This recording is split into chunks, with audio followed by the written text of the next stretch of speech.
स्वागत है आपका हमारे इस YouTube चैनल में। और आज के इस वीडियो में हम लोग पढ़ने वाले हैं क्लास 7 का चैप्टर 6 जिसका नाम है अनुपात एवं समानुपात। इसका एक्सरसाइज 6.1 का क्वेश्चन नंबर 2। तो इसके पहले वाले क्वेश्चंस का वीडियो अगर आपने नहीं देखा तो लिंक डिस्क्रिप्शन में दिया गया है, वीडियो जरूर देख ले। और अगर आप इस चैनल पर नए हैं तो इस चैनल को सब्सक्राइब करें और बेल आइकन को प्रेस करें ताकि हर आने वाली नई वीडियो सबसे पहले आप तक पहुँच जाए। तो देखिए क्वेश्चन 2 क्या है, एक कक्षा में 45 लड़के तथा 35 लड़कियां हैं तो निम्न का अनुपात ज्ञात कीजिए। एक नंबर में क्या बोला है, लड़के की संख्या का लड़कियों की संख्या से, हमें क्या निकालना, अनुपात। 2 नंबर में लड़कियों की संख्या का लड़के की संख्या से, और 3 नंबर में लड़के की संख्या का कुल विद्यार्थियों की संख्या से अनुपात निकालना है। तो देखिए हम लोग पहले क्या क्या दिया है वो लिख लेते हैं। तो देखिए क्वेश्चन में क्या क्या दिया है, लड़कों की संख्या, तो लिखते हैं सबसे पहले लड़कों की संख्या। तो देखिए लड़कों की संख्या कितना दिया है, 45। इसके बाद क्या लिखेंगे, लड़कियों की संख्या, तो लड़कियों की संख्या कितना है, 35। तो अब लिखते हैं कुल विद्यार्थियों की संख्या। तो देखिए कुल विद्यार्थियों की संख्या के लिए क्या करेंगे, इन दोनों को जोड़ देंगे। तो 5 5 0, 5 5 10 का 0 हाथ में रहा, 1 4 3 7 और 1 8, यानी कि कुल विद्यार्थी कितना है, 80। अब हम लोग लिखते हैं एक नंबर, तो एक नंबर लिखते हैं अनुपात बराबर। तो एक नंबर में अनुपात किसका किसका बोला है, देखिए लड़कों की संख्या का लड़कियों की संख्या से, तो अनुपात बराबर हम लोग ऊपर में लिखते हैं लड़कों की संख्या, ठीक है, बट्टा नीचे क्या लिखेंगे, लड़कियों की संख्या, ठीक है। अब लड़कों की संख्या की जगह क्या लिखना है, 45, और लड़कियों की संख्या की जगह 35। अब देखिए दोनों क्या है, 5 से कट गया तो 5 7 35 और 5 9 45, तो ये क्या हो गया, 9/7। तो इसको अनुपात में कैसे लिखेंगे, 9:7। तो ये हो गया एक नंबर का आंसर, ठीक है। अब देखिए 2 नंबर में, तो 2 नंबर में भी लिखते हैं अनुपात बराबर। तो देखिए 2 नंबर में अनुपात किसका किसका बोला है, लड़कियों की संख्या का लड़के की संख्या से, तो ऊपर में हम लोग क्या लिखेंगे, लड़कियों की संख्या, ठीक है, बट नीचे क्या लिखेंगे, लड़कों की संख्या, ठीक है। तो देखिए लड़कियों की संख्या की जगह हम लोग क्या लिखेंगे, 35, और लड़कों की संख्या की जगह 45। दोनों कटेगा, फिर 5 से कटेगा, 5 7 35 और 5 9 45, यानी कि कितना हो गया, 7/9। तो ये कितना होगा, 7:9, ठीक है। तो ये हो गया हमारा आंसर, ठीक है। अब देखिए 3 नंबर, तो 3 नंबर में लिखते हैं अनुपात बराबर।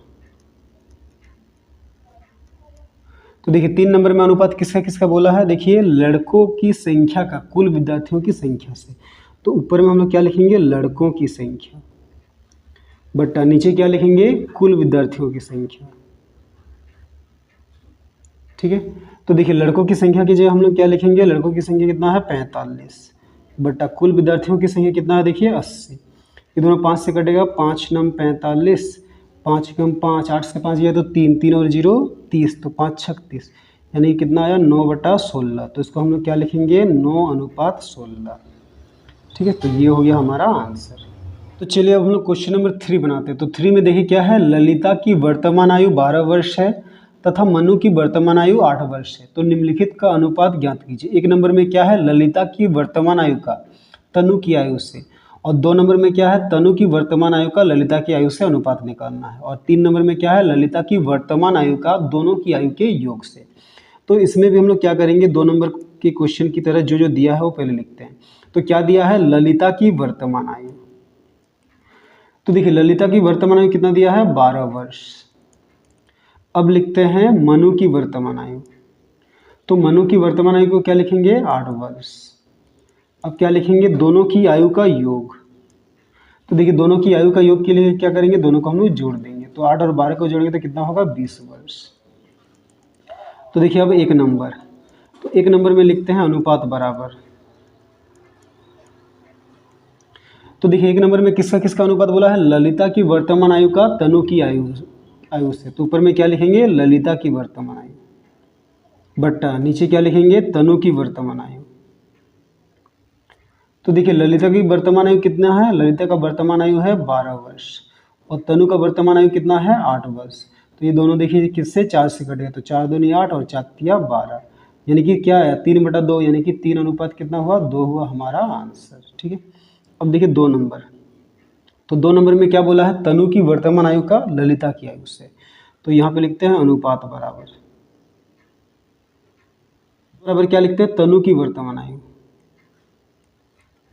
तो तनु की वर्तमान आयु बटा क्या है, नीचे क्या लिखेंगे, ललिता की वर्तमान आयु। तो देखिए तनु की वर्तमान आयु कितना है 8 वर्ष और ललिता की वर्तमान आयु 12। तो दोनों 4 से कटेगा, 4 दूनी 8 और 4 तिया 12, यानी कि क्या आया 2/3, मतलब क्या है 2:3। तो ये हुआ हमारा आंसर। ठीक है, अब देखिए 3 नंबर। तो 3 नंबर में क्या है, ललिता की वर्तमान आयु का दोनों की आयु की योग से, तो लिखते हैं अनुपात बराबर क्या लिखेंगे ऊपर में, ललिता की वर्तमान आयु। ठीक है, बट्टा क्या लिखेंगे, दोनों की आयु का योग। ठीक है, तो देखिए ललिता की वर्तमान आयु कितनी है 12 वर्ष और दोनों की आयु का योग कितना है 20। तो दोनों देखिए 4 से कटेगा, 4 तिया 12 और 4 5 20। तो कितना हो गया 3/5, यानी कि इसको हम लोग क्या लिखेंगे 3:5। ठीक है, तो ये हो गया हमारा आंसर। अच्छा देखिए क्वेश्चन में थोड़ा सा गलत हो गया, हमने तनु को क्या लिख दिया, मनु लिख दिया। ठीक है, तो ये क्या होगा तनु, तो यहाँ पे आप लोग सुधार लीजिएगा, ये क्या है तनु और यहाँ पे भी क्या लिखना है, तनु लिखना है। ठीक है, तनु की आयु है।